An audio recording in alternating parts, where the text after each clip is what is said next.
Hey everyone, in this video, I will show you how to transfer GCredit to your GCash wallet quickly and easily. Let's get started. First of all, open your GCash app and make sure you are logged in.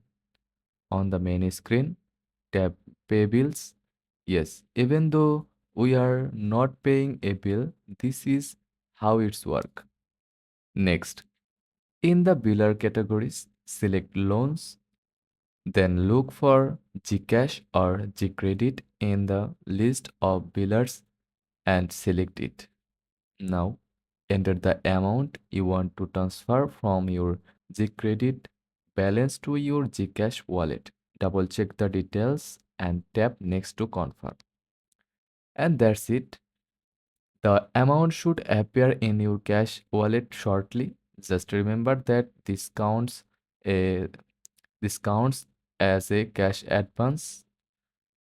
So be aware of any fees. Thanks for watching and hit like and subscribe for more quick tutorials.